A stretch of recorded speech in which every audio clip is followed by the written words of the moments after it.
Ready to make the best mushrooms you have ever had in your life? Let's get started. First, go ahead and start with some baby bella mushrooms, baby portobellas. You can find them in mostly every store. Get some water into a bowl and clean them really well. Just get all the gunk and dirt out. You may need to do this more than once. You may need to just dump the water and go ahead and do it again so you can get them completely clean. Sometimes there's a lot of dirt in there. I mean, look at that. Very disgusting, right? So once you've gotten them all clean, just go ahead and put them on a paper towel and let them dry. You can also get another paper towel and just kind of pat around just to get all the water off of them as well. You want to make sure they're dry so when we cook them, they cook uniformly.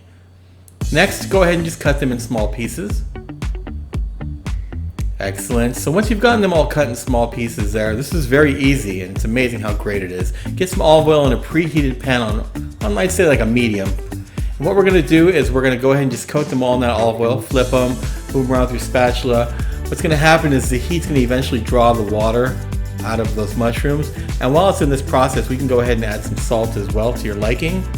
And you see that water begin to get drawn out of those mushrooms. That flavor with the salt in those mushrooms is actually starting to intensify.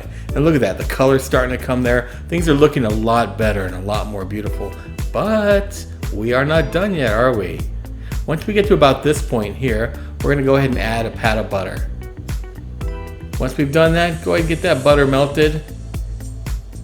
This is where it gets really good. Get that butter and just start basting those mushrooms.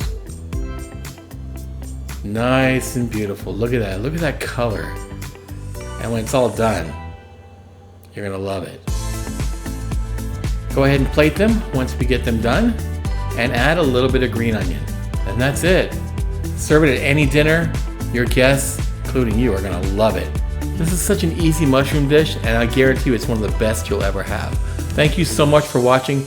Don't forget to like and subscribe, and please click on one of our other videos. They're awesome as well. Have a good day. Bye-bye.